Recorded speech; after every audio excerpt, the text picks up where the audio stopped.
Shalom अलैकुम, मैं हूं मुख्तार मीम शिलो और हम आपको लुगास बाइबल स्कूल की खसूसी क्लास बुनियादी मसीही अकायद में एक बार फिर खुश आमदीद कहते हैं। आपको मालूम है कि इन दिनों हम बुनियादी मसीही अकायद यानी रसूलों के अकीदे के आखिरी हिस्से पर बात कर रहे हैं, और वो ये है कि मैं ईमान रखता हूँ हमेशा की ज़िंदगी पर। पिछली बार हम बात कर रहे थे कि हमेशा की ज़िंदगी कहाँ पर होगी, और नए आसमान और नई ज़मीन के बाद जो दूसरा पॉइंट है वो ये है नया और सुनहरी यरूशलेम। आपने अगर दुनिया के हालात पर नज़र रखते हैं तो पिछले बरसों में सुना होगा और शायद कुछ वीडियोस भी देखी होंगी कि जब डोनाल्ड ट्रंप ने यरूशलेम की बहाली का ऐलान किया और कहा कि ये इसराइल का दारुल हुकूमत होगा, तो काफ़ी बातें हुई और बेशक अभी उस तरह से वो बहाल नहीं हुआ, क्योंकि कहते हैं कि 4 हिस्से हैं। एक हिस्सा क्रिश्चियन के पास है, मसीहियों के पास, दूसरा आर्मीनी मसीहियों के पास है, और एक हिस्सा मुसलमानों के पास है, और एक हिस्सा यहूदियों के पास है।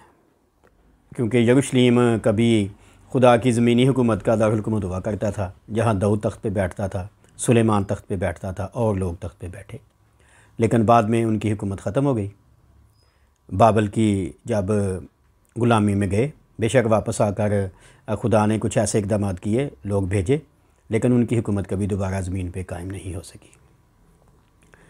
हमारे ज़माने में 1948 में इसराइल ने एक नई हुकूमत का आगाज़ किया, लेकिन अभी वो एक छोटा सा मुल्क है, आपको पता है। खैर, तो उसी मुनासबत से यानी जो पुराना यरूशलेम है ये नया यरूशलेम है, और यूहन्ना रसूल अगला मंज़र पेश करता है।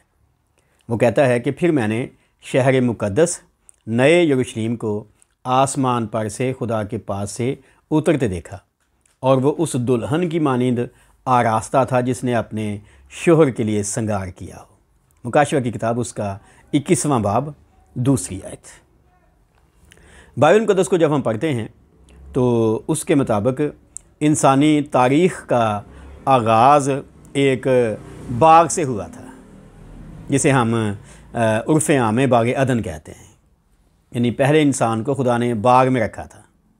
बाद में जब उसकी बीवी खुदा ने पैदा की तो ये दोनों लोग ज़मीन पर खुदा के नुमाइंदे या बादशाह के तौर पर, मलका के तौर पर काम करने के लिए भेजे गए थे। लेकिन इंसानी तारीख़ का जो इख्तिताम है वो एक शहर पे होगा, ठीक है जी। और इसी शहर को कहा गया है शहर मुक़द्दस नया यरूशलेम। अभी हमने सुना और ये भी पढ़ा, हमने सुना भी कि ये जब ज़ाहिर होता है तो नीचे तामीर नहीं किया जाता ज़मीन पर, ये आसमान पर तामीर किया जा रहा है। और क्या हमने पढ़ा? फिर मैंने शहर मुक़द्दस नए यरूशलेम को आसमान से खुदा के पास से उतरते देखा। तो क्या मतलब हुआ? अगर हम ये पढ़ते हैं आसमान से खुदा के पास से, तो इसका मतलब है ये आलम बाला से, और बाइबल की ज़ुबान में तीसरे आसमान से उसने नीचे उतरते देखा होगा, और एक दुल्हन की तरह सजाया है। जैसे दुल्हन शादी के मौके पे अपने शोहर से मुलाकात करने से पहले बनाव श्रृंगार करती है, जेवर पहने उसने मेकअप किया है, जो भी है दुल्हन की सजावट में चीज़ें दरकार होती हैं, वो सब इस शहर में इसके सजाने में इस्तेमाल की गई हैं। और ये भी एक दुल्हन की तरह अपने दूल्हे का शायद इंतज़ार कर रहा है। और हम कुछ आयतें पढ़ेंगे। मुकाशवा 21 बाब 11वीं आयत, 18वीं से 19वीं आयत, और फिर 23वीं आयत। वैसे आप सारा बाब पढ़ सकते हैं तफसील के लिए, लेकिन कुछ मुख्तसर तौर पर आयतें आपके सामने रखी जा रही हैं कि इस मुक़द्दस शहर में खुदा का जलाल था, और उसकी चमक नहायत कीमती पत्थर यानी उस यशब की सी थी जो बलौर की तरह शफाफ हो। अगला बयान है, और शहर ऐसे खालस सोने का था जो शफाफ शीशे की मानिंद हो, और उस शहर की शहर पनाह की बुनियादें हर तरह के जवाहर से आरास्ता थीं। अगला बयान है, और उस शहर में सूरज या चाँद की रोशनी की कुछ हाजत नहीं, क्योंकि खुदा के जलाल ने उसको रोशन कर रखा है और बड़ा उसका चिराग है। अजीब है ना। क्या पढ़ी पहली बात? उसमें क्या था? खुदा का जलाल। ये जलाल कभी अदन में होता था और बीच में गायब हो गया इंसान के गुनाह की वजह से। और अगर आपको याद हो तो हमने पढ़ा हुआ है कि नई ज़िंदगी के बाद नए आसमान पर जाने तक के जो 4 स्टेप्स हैं, पहला रास्तबाजी, दूसरा बरगुज़ीदगी और तीसरा जलाल। यानी जो हमेशा की ज़िंदगी में जाने से पहले 1000 साल बादशाह में जाएंगे, जलाली होंगे तो जाएंगे। आमदे सानी पर पिछली बार हम बात कर रहे थे, जो यसू में मरे होंगे वो ज़िंदा हो जाएंगे, जो ज़िंदा होंगे उनका जिस्म चेंज हो जाएगा और दोनों के दोनों जलाली बदन में 1000 साल बादशाह में शरीक होंगे। ठीक है, तो अब क्या है कि वो शहर में खुदा का जलाल है, लोग भी जलाली हैं और खुदा का जलाल बराह रास्त उन तक पहुँचता है। और फिर कुछ बातें बताई गई हैं कि शहर कैसा है। ठीक है, क्या है जी शहर? उससे पहले ये लिखा है कि उसमें खुदा का जलाल था और खुदा के जलाल की वजह से चमक कैसी है? चमक नहायत कीमती पत्थर यानी उस यशब की सी थी जो बलौर की तरह शफाफ हो। अगर हम इन कीमती पत्थरों से वाकिफ़ हों तो आप अंदाज़ा लगा सकते हैं कि ये शहर कितना कीमती है, कितना नफीस है। और फिर अगली बात लिखी है, शहर खालस सोने का था। ठीक है, ऐसा खालस सोना जो शीशे की मानद नजर आता है। वैसे तो सोना इतना हमने जो देखा इतना शवाब नहीं लगता, लेकिन ये है जी। और फिर अगला हिस्सा है, शहर पनाह की बुनियादें हर तरह के जवाहर से रास्ता थी। शहर में सूरज चांद की रोशनी की ज़रूरत नहीं है, खुदा के जलाल ने रोशन किया हुआ है और बड़ा इस शहर का चिराग है। क्योंकि सलातीन की किताब हमारी तहकीक कहती है कि यर्मिया ने लिखी थी। तो पहला सलातीन उसका 6 बाब उसकी 30वीं आयत में यर्मिया नबी सुलेमान बादशाह के उस घर की बाबत कहता है जो उसने बनाया था खुदा के लिए, कि खुदा के घर में अंदरूनी और बैरूनी फ़र्श पर सोना मढ़ा हुआ था। सो इस तरह से काहन हैकल में खिदमत करते हुए सोने पर चलते फिरते थे। मगर यूहन्ना रसूल की रोया के पेश नज़र इस शहर की सड़क शफाफ शीशे की मानद खालस सोने की थी। मुकाशफा 21 बाब 21 आयत। सो कहां तो उस मखसूस हिस्से पर चलते थे सोने पर जहां वो खिदमत करते थे, हैकल का एक मखसूस हिस्सा या वो फर्श, लेकिन वो सोने का नहीं था, उस पर सोना मंडा गया था। ठीक है, लेकिन ये जो शहर है ये थोड़ा सा एक एरिया जो है वो सोने का नहीं है, बल्कि लिखा है जी कि शहर की सड़क शफाफ शीशे की मानिंद खालस सोने की थी। शहर भी शीशे की मानद खालस सोने का है और सड़क भी।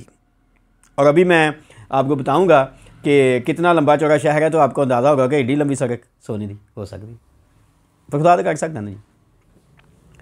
तो इस तरह से आप कहें कि जो पुराने हनामे के काहन थे वो एक छोटे से फर्श पर जो हैकल में था जिस पर सोना मंडा गया था उस पर चलते फिरते थे।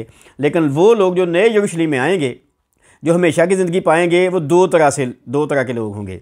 एक कैटेगरी के लोगों को यसू के साथ बादशाही करने का मौका मिलेगा, एक तरह के लोगों को कहानत करने का मौका मिलेगा। ऐसे लिखा गया ना, पतरस ने जैसे कहा हम शाही कहानों का फ़िरका है।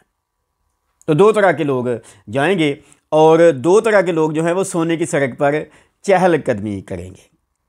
मैंने बचपन में किसी मसीही शायर का लिखा हुआ पंजाबी गीत सुना था जो देहाती अहले ईमान में आज भी मकबूल है और आज के नए लिखने वालों से बहुत ज़्यादा ये थियोलॉजी के करीब है, बल्कि थियोलॉजी के मुताबिक है। और वो ये है कि मेरा दिल पापा दे नाल होया सी काला काला, नज़र जा दामन लगा मेरा दिल दागां वाला, यसू दे महंगे लहू ने धोके कर ऐसा दिता, जिवें है बर्फ़ चिट्टी चिट्टा कर ऐसा दिता, ओदी अंजील दे विच पढ़िया सी वरकां उत्ते, फिरांगा टहलदा मैं सोने दीयां सड़कां उत्ते। ठीक है जी, आगे जाने से पहले कोई सवाल है तो आप कर सकते हैं। और ये सारी बातें मैं आपको वाज़े करूं कि थियोलॉजी में शामिल हैं जो पाकिस्तान में पढ़ाई नहीं जाती। चलें सवाल नहीं तो आगे चलते हैं। ये कोई अलामती या अफसानवी मकाम नहीं है बल्कि हकीकी शहर है, सपनों का शहर नहीं है, परियों का देश नहीं है। हकीकी शहर है जिसका मेमार और बनाने वाला खुदा है। सबसे पहले जिस शख्स के बारे में हम पढ़ते हैं वो है बुज़ुर्ग अब्राहम। बुज़ुर्ग अब्राहम बाइबल कहती है इस शहर की तलाश में अपने घर से निकला था। हम यही पढ़ते हैं कि वो कनान में आने के लिए घर से निकला था और से। लेकिन अगर आप अब्रानियों के ख़त के 11वें बाब की 8वीं से 10वीं आयत को पढ़ें तो पौलुस रसूल कहता है कि अब्राहम कनान का उम्मीदवार नहीं था, बल्कि अब्राहम उस शहर का उम्मीदवार था जिसका मेमार और बनाने वाला खुदा है। तो आप कह सकते हैं अब्राहम नए यरूशलेम का उम्मीदवार था। इसीलिए यीशु ने कहा यहूदियों से, तुम्हारा बाप अब्राहम मेरा दिन देखने का मुश्ताक था और उसने ईमान से देखा खुश हो गया। अगली बात, पुराने हनामे के मुकद्दसीन भी इसी शहर के उम्मीदवार थे और इसी शहर तक जाने के लिए उन्होंने बहुत सी सऊबतें उठाई, उन्होंने बहुत सी मुसीबतों का सामना किया। अब्रानियों 11वें बाब की 13वीं से 16वीं आयत में आप ये तज़किरा पढ़ सकते हैं। और आखिर में जब नए आयत में पहुँचते हैं तो हमारे खुदावंद यीशु मसीह ने अपने रसूलों से और अपने लोगों से वादा किया आसमान पर जाने से कबल। आप यूहन्ना की इंजील के 14वें बाब की 2री और 3री आयत को पढ़ सकते हैं। यूहन्ना 14वें बाब के शुरू में लिखा है, वो कहता है, तुम्हारा दिल ना घबराए, तुम खुदा पर ईमान रखते हो, मुझ पर भी ईमान रखो। मेरे बाप के घर में बहुत से मकान हैं, अगर ना होते तो मैं तुमसे कह देता। और फिर उसने कहा, मैं जाता हूँ ताकि तुम्हारे लिए जगह तैयार करूँ। तो अभी तकरीबन 2000 साल से ज़्यादा टाइम हो गया, वो गया है और जगह तैयार कर रहा है। क्या मतलब? ये शहर अभी मैं बताऊँगा कितना लंबा चौड़ा है अगले हिस्से में, तो आपको मालूम होगा कि यीशु इतनी देर से क्या कर रहा होगा। हमारे लिए कमरे तैयार कर रहा है ना ठहराने के लिए, तो आप अंदाज़ा लगा सकते हैं इतने लंबे चौड़े शहर में कमरे बनाने के लिए काफ़ी टाइम चाहिए ना। खुदा के लिए तो खैर इतना मामला नहीं है, पर हमारे नुक्ता नज़र से देखें तो ये कोई इतना आसान काम नहीं है। सोने का शहर बनाना, सड़क भी बनाना, तो क्या मतलब शहर बना जब उतरेगा तो सड़क भी साथ ही उतरेगी ना। इतने तो ना मतलब जगह सड़क बनाने उन्होंने ठेका मिलना, क्या ख्याल। तो अगला हिस्सा है, यूहन्ना रसूल अगली रोया देखता है जिसमें उसने देखा कि एक फ़रिश्ता है जो कद्दो कामत में इंसान की मानद है। इस मुक़द्दस शहर और उसके दरवाज़ों और फसील को नापने के लिए उसके पास 10 फुट लंबा सोने का गाज था। मुकाशफा 21 बाब उसकी 9वीं से 16वीं आयत आप लिख सकते हैं, ठीक है। और आगे बात है कि नए यरूशलेम की लंबाई, चौड़ाई और ऊंचाई बराबर थी और वो ऊपर नीचे और चारों समत में चौकोर वाक़ हुआ था।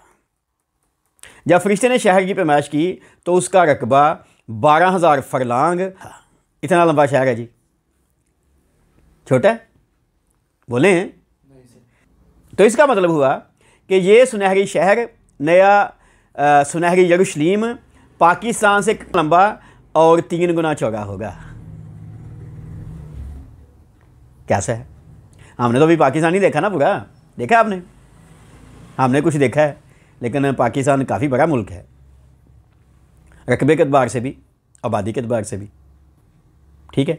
तो फिर मैं दोहरा दूं कि पाकिस्तान से लंबा और 3 गुना चौड़ा है ये शहर जो यीशु बना रहा है हमारे लिए। और इतनी लंबी सड़क होगी, ठीक है। मोटरवे तो भी इतनी लंबी नहीं ना, क्या ख्याल है, लेकिन ये लंबी होगी सड़क इतनी। तो हमने अभी बात की दूसरे पॉइंट पर नए और सुनहरी यरूशलेम के बारे में, कैसा है, फसील कैसी है, लंबा चौड़ा कितना है। उन लोगों को मौका मिलेगा यहाँ रहने का जो हमेशा की ज़िंदगी के लायक होंगे, जिनके नाम बड़े की किताब हयात में लिखे होंगे। हर एरे गहरे को मौका नहीं मिलने वाला। रूहानी होने का दावा करते फिरें, लेकिन जलाल में जाएंगे तो जाएंगे जी, वरना नहीं जा सकते जी। आगे जाने से पहले फिर कहता हूँ सवाल है तो खुदावंद आपको इस कलाम के वसीले बरकत दे और आपको इन बातों से तसल्ली मिले, तो आप इन्हें अपने अजीज़ व अहबाब के साथ बांट भी सकते हैं। कमेंट बॉक्स में हम आपकी कीमती राय का और मुस्बत तनकीद का इंतज़ार करेंगे। आपकी तवज्जो का बहुत शुक्रिया।